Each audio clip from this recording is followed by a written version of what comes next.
ഭാരതീയ വാസ്തുവിദ്യയുടെ വിസ്മയമായി കണക്കാക്കപ്പെടുന്ന കൊണാർക്ക് സൂര്യക്ഷേത്രം ഒഡീഷയിലെ പുരി ജില്ലയിലാണ് സ്ഥിതി ചെയ്യുന്നത്.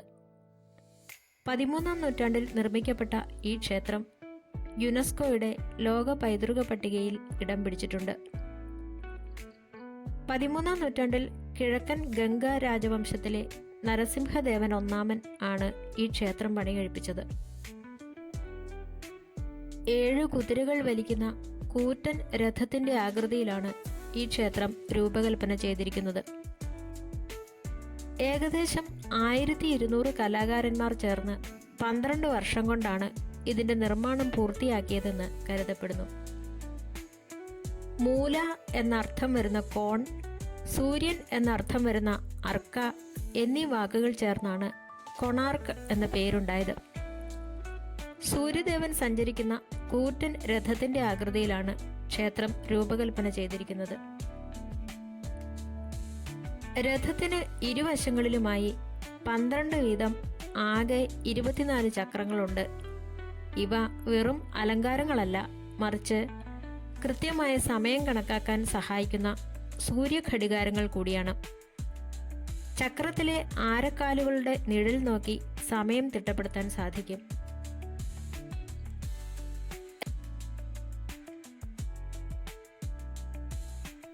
രഥം വലിക്കുന്ന രീതിയിൽ 7 കുതിരകളുടെ ശില്പങ്ങൾ ക്ഷേത്രത്തിന് മുന്നിലുണ്ട്.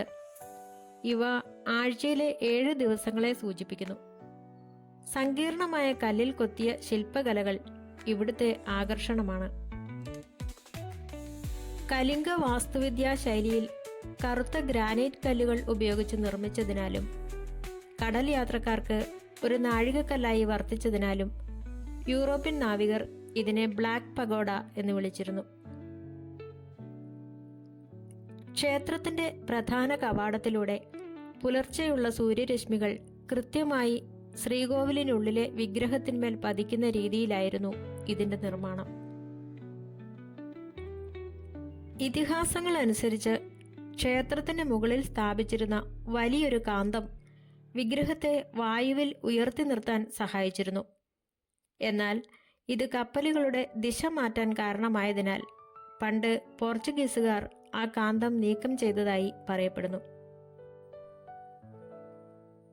ഭിത്തികളിൽ ദേവതകൾ, നർത്തകർ, മൃഗങ്ങൾ, പുരാണ സംഭവങ്ങൾ എന്നിവയുടെ അതിമനോഹരമായ കൊത്തുപണികൾ കാണാം.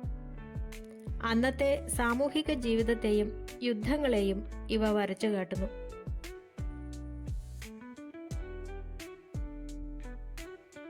സഭാ ഹാൾ ആയ ജഗൻമോഹന മണ്ഡപം, നൃത്ത ഹാൾ ആയ നടനമന്ദിരം, ഭക്ഷണ ഹാളായ ഭോഗമണ്ഡപം എന്നിങ്ങനെ ക്ഷേത്രത്തിന് 3 പ്രധാന ഭാഗങ്ങളാണുള്ളത്.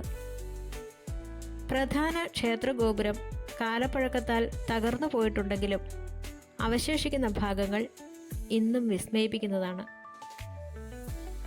ഉദയം, മധ്യാഹ്നം, അസ്തമയം എന്നിങ്ങനെ സൂര്യന്റെ 3 ഭാവങ്ങൾ ക്ഷേത്രത്തിന്റെ വിവിധ ഭാഗങ്ങളിൽ കൊത്തിവെച്ചിട്ടുണ്ട്.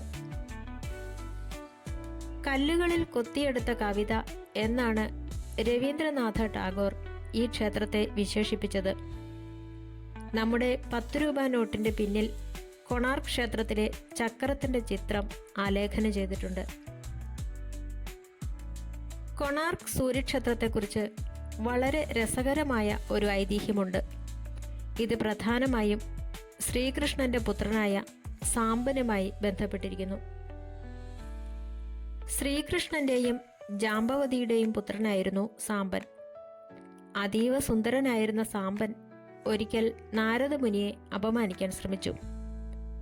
ഇതിൽ കോപിതനായ നാരദൻ ഒരു ഉപായത്തിലൂടെ സാമ്പൻ തൻ്റെ അച്ഛൻ്റെ പത്നിമാർ കുളിക്കുന്നയിടത്ത് എത്തുന്ന സാഹചര്യമുണ്ടാക്കി. ഇതറിഞ്ഞ് ശ്രീകൃഷ്ണൻ കോപിച്ച് സാമ്പനെ കുഷ്ഠരോഗം ബാധിക്കട്ടെ എന്ന് ശപിച്ചു. പിന്നീട് സാമ്പൻ നിരപരാധിയാണെന്ന് തിരിച്ചറിഞ്ഞ കൃഷ്ണൻ ശാപമോക്ഷത്തിനായി സൂര്യദേവനെ ആരാധിക്കാൻ നിർദ്ദേശിച്ചു. ഇതിനായി സാമ്പൻ ചന്ദ്രഭാഗ നദിക്കരയിലുള്ള, അതായത് ഇന്നത്തെ കൊണാർക്ക് പ്രദേശത്തുള്ള മൈത്രേയ വനത്തിലെത്തി. ഏകദേശം 12 വർഷത്തോളം കഠിനമായ തപസ്സനുഷ്ഠിച്ച സാമ്പനിൽ സൂര്യദേവൻ പ്രീതനാവുകയും അദ്ദേഹത്തിൻ്റെ രോഗം ഭേദമാക്കുകയും ചെയ്തു. രോഗമുക്തിക്ക് ശേഷം ചന്ദ്രഭാഗ നദിയിൽ കുളിക്കുമ്പോൾ സാമ്പന് സൂര്യദേവന്റെ ഒരു വിഗ്രഹം ലഭിച്ചു. വിശ്വകർമാവ് നിർമ്മിച്ചതെന്ന് കരുതപ്പെടുന്ന ഈ വിഗ്രഹം സാമ്പൻ അവിടെ പ്രതിഷ്ഠിക്കുകയും ഒരു ക്ഷേത്രം പണിയുകയും ചെയ്തു എന്നാണ് ഐതിഹ്യം. ഈ സ്ഥലമാണ് പിന്നീട് കൊണാർക്ക് ആയി മാറിയത്. പിൽക്കാലത്ത് നരസിംഹദേവൻ ഒന്നാമൻ എന്ന രാജാവാണ് ഇന്ന് നാം കാണുന്ന രീതിയിലുള്ള ബൃഹത്തായ ക്ഷേത്രം നിർമ്മിച്ചത്. ക്ഷേത്ര നിർമ്മാണവുമായി ബന്ധപ്പെട്ട് മറ്റൊരു വൈകാരികമായ കഥ കൂടിയുണ്ട്.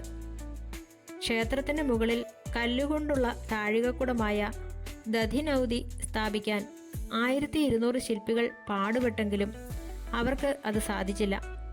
ഒടുവിൽ മുഖ്യശില്പിയായ ബിഷു മഹാറാണയുടെ മകൻ ധർമ്മപാദ എന്ന 12 വയസ്സുകാരൻ അത് പൂർത്തിയാക്കി. എന്നാൽ ഒരു ചെറിയ ബാലനാണ് ഇത് ചെയ്തത് എന്നറിഞ്ഞാൽ രാജാവ് ശില്പികളെ ശിക്ഷിക്കുമെന്ന് ഭയന്ന് തൻ്റെ സഹപ്രവർത്തകരെ രക്ഷിക്കാനായി ധർമ്മപാദ ക്ഷേത്രത്തിന് മുകളിൽ നിന്ന് ചാടി ആത്മത്യാഗം ചെയ്തു എന്നാണ് വിശ്വസിക്കപ്പെടുന്നത്. ഈ ക്ഷേത്രം ഒരു ഭീമാകാരമായ രഥത്തിൻ്റെ രൂപത്തിലാണ് നിർമ്മിച്ചിരിക്കുന്നത്. ഇതിൽ 24 ചക്രങ്ങളും 7 കുതിരകളും കൊത്തിവെച്ചിട്ടുണ്ട്. 24 ചക്രങ്ങൾ ദിവസത്തിലെ 24 മണിക്കൂറുകളെയും 7 കുതിരകൾ ആഴ്ചയിലെ 7 ദിവസങ്ങളെയും സൂചിപ്പിക്കുന്നു. ഇന്ന് ക്ഷേത്രത്തിൻ്റെ പ്രധാന ഭാഗങ്ങൾ പലതും തകർന്നു പോയെങ്കിലും അവശേഷിക്കുന്ന ഭാഗങ്ങൾ പോലും ലോകമെമ്പാടുമുള്ള സഞ്ചാരികളെയും ചരിത്രകാരന്മാരെയും അത്ഭുതപ്പെടുത്തുന്നു.